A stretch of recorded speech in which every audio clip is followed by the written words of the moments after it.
দেখছেন কলকাতা টিভি, আপনাদের সঙ্গে রয়েছে ভাস্বতী। শুরু করছি ধর্মযুদ্ধ 2024। আর শুরুতে যে খবরে নজর রাখতেই হচ্ছে, কারণ দেশ জুড়ে 93টি লোকসভা কেন্দ্রে যেরকম ভোট গ্রহণ প্রক্রিয়া চলছে সকাল থেকেই, সেদিকে যেরকম নজর রয়েছে। পাশাপাশি এ রাজ্যের 4টি কেন্দ্রে ভোট গ্রহণ চলছে। একদিকে মালদা উত্তর, মালদা দক্ষিণ, মুর্শিদাবাদ, জঙ্গিপুর লোকসভা কেন্দ্রে এখনো পর্যন্ত যে পার্সেন্টেজ, যে শতাংশ বলছে, একটা পর্যন্ত ভোটের হার 49.27%। অন্যদিকে আপনাদের জানিয়ে রাখবো, মালদহ উত্তরে ভোটের হার 47.89% এবং একটা পর্যন্ত মালদহ দক্ষিণে ভোটের হারের যে শতাংশ সেখানে 48.65%। অন্যদিকে একটা পর্যন্ত জঙ্গিপুরে ভোটের হার হয়েছে 49.91%। পাশাপাশি আপনাদের জানাবো যে নির্বাচন কমিশনে বেশ কিছু অভিযোগ জমা পড়েছে, 200টিরও বেশি অভিযোগ জমা পড়েছে, এবং যার মধ্যে সব থেকে বেশি অভিযোগ এসছে সিপিএম এর তরফে, এবং তৃণমূলের তরফেও 6টি করে অভিযোগ জমা পড়েছে নির্বাচন কমিশনে। একটা পর্যন্ত মুর্শিদাবাদে ভোটের হার 50.58%। অন্যদিকে আপনাদের জানিয়ে রাখবো, উপনির্বাচনে সকাল 1টা পর্যন্ত ভোট 46.40%। অন্যদিকে আপনাদের জানাবো, যেখানে মুর্শিদাবাদ লোকসভা কেন্দ্র, সেখানে যেরকম তৃণমূলের তরফে প্রার্থী রয়েছেন এবং কংগ্রেসের তরফে, অন্যদিকে সিপিএম এর তরফে রয়েছেন মোহাম্মদ সেলিম, তার বিরুদ্ধে ভোটারদের প্রভাবিত করার অভিযোগ সামনে এসেছে এবং ইতিমধ্যেই কিন্তু নির্বাচন কমিশনে অভিযোগও দায়ের করছে তৃণমূল কংগ্রেস।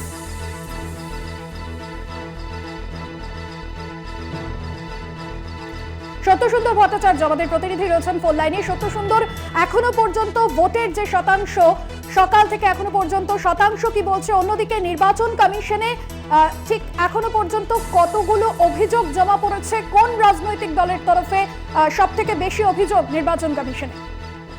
দেখো, দুপুর 1টা পর্যন্ত যেটা জানা যাচ্ছে যে 49.27% ভোট পড়েছে 4টে লোকসভা কেন্দ্রের মধ্যে। তার মধ্যে সবচেয়ে বেশি ভোট পড়েছে মুর্শিদাবাদে, সেটা 50.58%।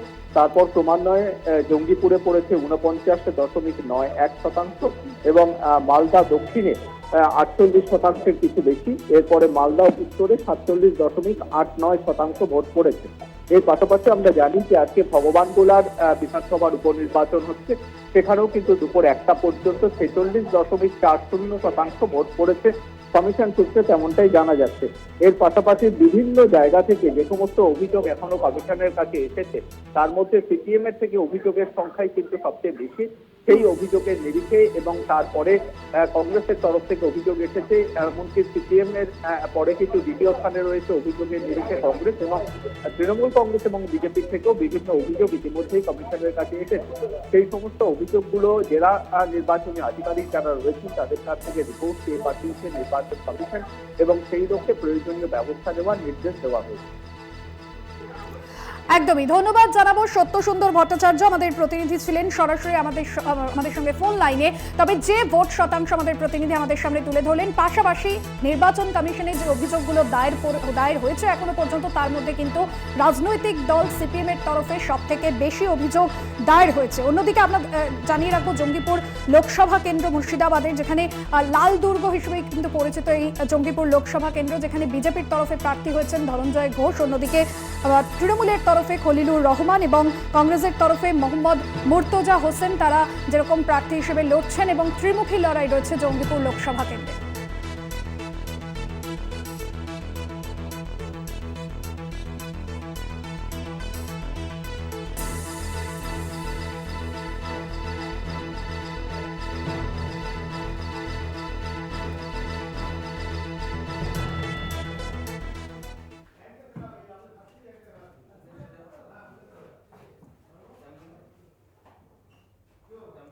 এবার জঙ্গিপুরের দিকে নজর রাখবো, যে জঙ্গিপুর লোকসভা কেন্দ্র, সেই কেন্দ্রের দিকে যেরকম নজর রাখবো, পাশাপাশি মালদা উত্তরের দিকে নজর রাখবো। জঙ্গিপুর থেকে রয়েছেন আমাদের প্রতিনিধি, তার সঙ্গেও আমরা কথা বলবো। অন্যদিকে মালদহ উত্তর থেকে রয়েছেন যে প্রতিনিধি, তার সঙ্গেও কথা বলবো, পরিতোষের সঙ্গে।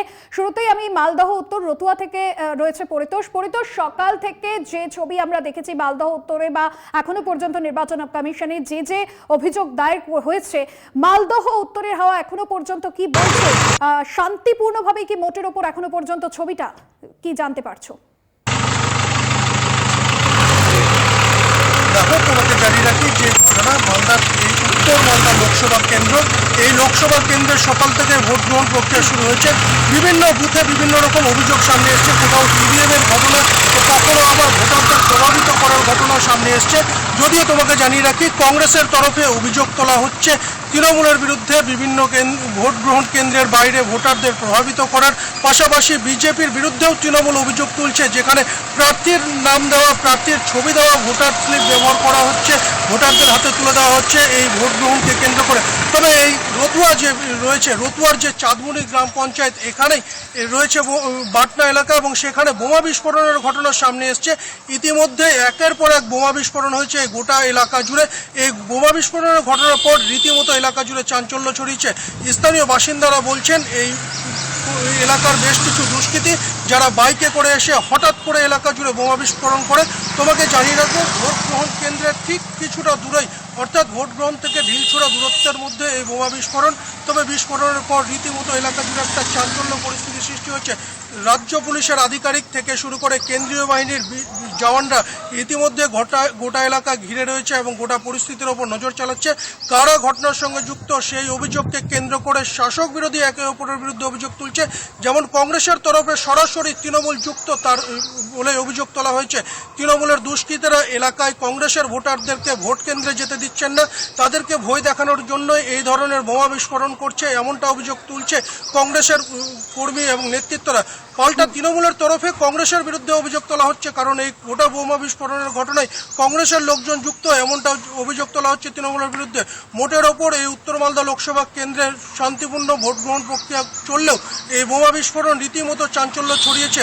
তবে এই গোটা পরিস্থিতিতে কোনো রকম আহতের ঘটনা ঘটেনি। তবে গোটা পরিস্থিতিতে প্রশাসন নজরদারি রেখেছে। এখনো পর্যন্ত হাওয়াইটা বলছে এই উত্তর মালদা লোকসভা কেন্দ্রে ত্রিমুখী লড়াই, আর ত্রিমুখী লড়াইয়ে কে জয়ী হচ্ছে তার জন্য 4 মে পর্যন্ত অপেক্ষা করতে হবে। 4 জুন। একদমই পরিতোষ, সঙ্গে থাকো। এবার সরাসরি একটু নজর রাখবো জঙ্গিপুর লোকসভা কেন্দ্রের দিকে। সেখানে ছবিটা ঠিক এই মুহূর্তে কি জানবো। দেবজ্যোতি রয়েছেন আমাদের বিশেষ প্রতিনিধি। দেবজ্যোতি, সকাল থেকে সেখানে ভোট গ্রহণ চলছে, এই মুহূর্তে সেখানকার ছবি কি, এবং এই জঙ্গিপুর লোকসভা কেন্দ্র যার একটা আলাদা রাজনৈতিক প্রেক্ষাপট রয়েছে।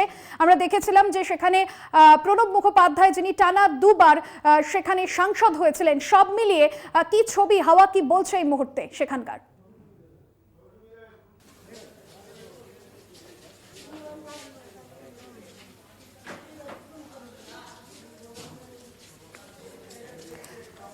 সম্ভবত যোগাযোগ বিচ্ছিন্ন হয়েছে, দেবজ্যোতির সঙ্গে যোগাযোগ করব। তবে মালদার রতুয়া থেকে ছিলেন আমাদের প্রতিনিধি, এবং যে ছবি আপনাদের সামনে তুলে ধরলাম, ডোমকলের পাশাপাশি রানীনগর বিভিন্ন জায়গায় বোমাবাজির যে খবর আসছে সকাল থেকে, সেই ছবি আপনাদের সামনে তুলে ধরলাম। একদিকে যখন তৃণমূলের তরফে অভিযোগ আসছে, অন্যদিকে পাল্টা বিজেপির তরফে অভিযোগ। তবে এখনো পর্যন্ত বেশ কিছু জায়গায় যেরকম বিক্ষিপ্ত অশান্তির ছবি ধরা পড়েছে। মুর্শিদাবাদের ছবি আপনাদের সামনে তুলে ধরছি। মোহাম্মদ সেলিম, যিনি সেখানকার সিপিএম প্রার্থী, তাকে ঘিরে গো ব্যাক স্লোগান। এবং এর আগে আমরা দেখেছি যে ভোটারদের প্রভাবিত করার যে অভিযোগ সামনে এসেছিল, এবং তৃণমূল কংগ্রেসের তরফে ইতিমধ্যেই কিন্তু নির্বাচন কমিশনে অভিযোগ দায়ের করা হয়েছে। এবং সেই জায়গায় নির্বাচন কমিশনে এখনো পর্যন্ত 200 থেকে বেশি অভিযোগ জমা পড়েছে, এবং সব থেকে রাজনৈতিক দল সিপিএম এর তরফে কিন্তু সব থেকে বেশি অভিযোগ জমা পড়েছে। অন্যদিকে মুর্শিদাবাদে যে সকাল থেকেই ভোট গ্রহণের ছবি যেরকম আপনাদের সামনে তুলে ধরেছে, অন্যদিকে মোহাম্মদ সেলিমকে ঘিরে go back slogan.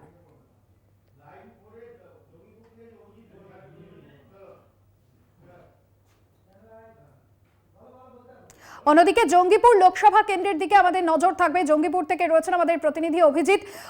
Jangipur Lok Sabha কেন্দ্রে এখনো পর্যন্ত ঠিক কি কি সকাল থেকে পরিস্থিতি দেখা গিয়েছে, কি ছবি এই মুহূর্তে সেখানকার?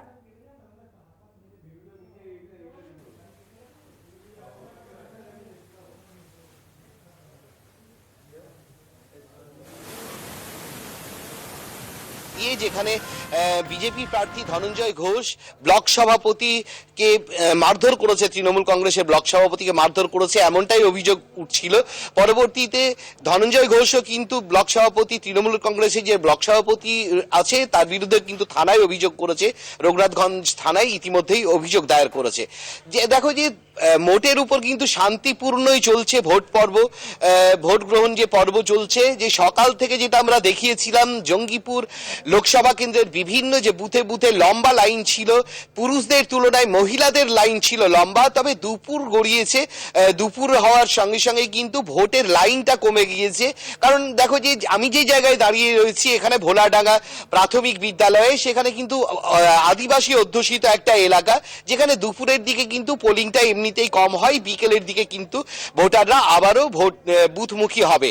যেটা পূর্বতন যে ভোটগুলো হয়েছিল সেখানেও কিন্তু সেরকমই চিত্র ছিল। বেশ কিছু জায়গায় দেখো যে কংগ্রেসের উপর, যেমন তৃণমূল কংগ্রেস অভিযোগ করছে যে ভোটারদের ঘুগনি মুড়ি দিয়ে প্রভাবিত করার কিছু অভিযোগ উঠেছে। কিছু বুথ দখলের অভিযোগ উঠেছিল কংগ্রেসের ওপর, এবং কংগ্রেসও পাল্টা অভিযোগ করেছে তৃণমূল কংগ্রেস এবং বিজেপির ওপর। কোনো জায়গায় বিজেপির এজেন্টকে বের করে দেওয়ার অভিযোগও এসছে। সব মিলিয়ে কিন্তু দেখো যে প্রশাসন কিন্তু এবং ইলেকশন কমিশন যে ব্যবস্থা গ্রহণ করেছিল যাতে নির্বিঘ্নে সাধারণ মানুষ এবং সাধারণ ভোটাররা বুথমুখী হয়ে ভোট দেয়, সেই পর্ব কিন্তু সেদিকে কিন্তু সাকসেস পেয়েছে প্রশাসন। তবে ছোটখাটো কিছু ঘটনা ছাড়া কিন্তু মোটের আপডেট নেব। তবে দেবজ্যোতি ঘোষ আমাদের অপর প্রতিনিধি রয়েছেন, বিশেষ প্রতিনিধি সরাসরি রয়েছেন আমাদের সঙ্গে জঙ্গিপুর লোকসভা কেন্দ্র থেকে।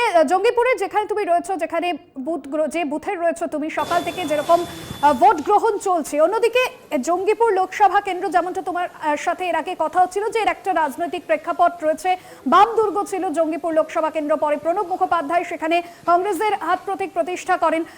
এবারের যে লড়াই, সেই লড়াই কতটা জোরদার হতে চলেছে, এখনো পর্যন্ত ট্রেন্ড হাওয়া কি বলছে? দেখো, এই মুহূর্তে আমি দাঁড়িয়ে রয়েছি জঙ্গিপুর লোকসভা কেন্দ্রের নবগ্রাম বিধানসভার একটি বুথে। অত্যন্ত গুরুত্বপূর্ণ একটি লোকসভা কেন্দ্র। 2014 সালের আগে পর্যন্ত লাল দুর্গ হিসেবে পরিচিত ছিল, এবং তারপরেই কিন্তু গত 19-এর লোকসভা নির্বাচনে এই আসন থেকে জয়লাভ করে তৃণমূল কংগ্রেস প্রার্থী খলিলুর রহমান। এখানে যে 7টি বিধানসভা কেন্দ্র রয়েছে তার মধ্যে 6টি তৃণমূল কংগ্রেসের দখলে। একটি বিধানসভা কেন্দ্র সেটি সাগরদিঘি, সেখানেও কিন্তু গত যে বাই ইলেকশন হয়েছিল সেখানে বাম কংগ্রেস জোটের প্রার্থী হয়ে তিনি জয়লাভ করেছিলেন, পরে তৃণমূল কংগ্রেসে যোগদান করেছেন। অর্থাৎ 7টি বিধানসভা কেন্দ্রই কিন্তু তৃণমূল কংগ্রেসের দখলে। অত্যন্ত রাজনৈতিকভাবে গুরুত্বপূর্ণ কিন্তু এই বুথটি, কারণ এখানে দুটি গ্রামের মাঝখানে এই বুথ, নিমগ্রাম এবং বেলুড়ি উচ্চ বিদ্যালয়ের দুটি মাঝখানে এই বুথটি, এবং দুটি গ্রামের মধ্যস্থলে হওয়ার জন্যই কিন্তু স্কুলটির দুটি গ্রামের নামকে দিয়ে তৈরি করা হয়েছে, এবং এখানে সাধারণ মানুষের মধ্যেও কিন্তু সেই সহাবস্থান রয়েছে। সকাল থেকে নির্বাচন হচ্ছে, কোনো রকম অপ্রীতিকর কোনো ঘটনা ঘটেনি, কারণ সমস্ত রাজনৈতিক দল একসঙ্গে বসে একই জায়গাতে তারা থাকছেন। অর্থাৎ অত্যন্ত শান্ত একটি এলাকা, সেই জায়গাতে নির্বাচন হচ্ছে এবং শান্তিপূর্ণভাবে নির্বাচন হচ্ছে। দেখো, সকাল থেকে যেভাবে মনোরম পরিবেশে ভোট গ্রহণ শুরু হয়েছিল, বেলা যত বেড়েছে রাজনৈতিক উত্তাপের পাশাপাশি রোদের তাপও যথেষ্ট বেড়েছে, এবং তার সঙ্গেই কিন্তু বারবার বিতর্কে চলেছেন ভারতীয় জনতা পার্টির প্রার্থী ধনঞ্জয় ঘোষ। এখানে 14টি প্রার্থী প্রতিদ্বন্দ্বিতা করলেও এখানে কিন্তু মূল লড়াই তৃণমূল কংগ্রেস প্রার্থী খলিলুর রহমানের সঙ্গে বাম কংগ্রেসের জোট প্রার্থী মুর্তাজা হোসেন রয়েছেন, এবং ভারতীয় জনতা পার্টির প্রার্থী হয়ে প্রতিদ্বন্দ্বিতা করছেন ধনঞ্জয় ঘোষ। ধনঞ্জয় ঘোষ সকাল থেকে বিভিন্ন বুথে ঘুরছেন, কখনো নবগ্রাম, কখনো খড়গ্রাম, কখনো সাগরদিঘি থেকে শুরু করে কখনো রঘুনাথগঞ্জ, বিভিন্ন জায়গাতেই তিনি ঘুরছেন এবং বারবার তিনি বিতর্কে জড়াচ্ছেন। কখনো তৃণমূল কর্মীদের দিকে তেড়ে যাচ্ছেন, কারোর সঙ্গে হাতাহাতিতে জড়িয়ে পড়ছেন, এবং কলকাতা টিভিতে যে এক্সক্লুসিভ ইন্টারভিউ তিনি দিয়েছেন তাতে বিস্ফোরক মন্তব্য করেছেন। তিনি বলেছেন, যদি নির্বাচনকে প্রহসনে পরিণত করা হয় তাহলে গত 2021-এর বিধানসভা নির্বাচনে যেভাবে ঘটনা ঘটেছিল, যেভাবে কেন্দ্রীয় বাহিনীর গুলিতে 4 জন নিরীহ গ্রামবাসীর প্রাণ হারিয়েছিল, সেই রকম ঘটনাও ঘটাতে পারে কেন্দ্রীয় বাহিনী, সেই কথার নিদানও তিনি দিয়েছেন। অর্থাৎ বেলা বাড়ার সঙ্গে সঙ্গে জানাবো, নজর থাকবে আমাদের সেদিকে। সাগরদিঘি থেকে ছিলেন সরাসরি আমাদের প্রতিনিধি দেবজ্যোতি ঘোষ এবং বিজেপি প্রার্থী ধনঞ্জয় ঘোষ। তিনি সকাল থেকে বিভিন্ন কেন্দ্রে যেখানে ভোট গ্রহণ চলছে ঘুরে দেখছেন সেখানে।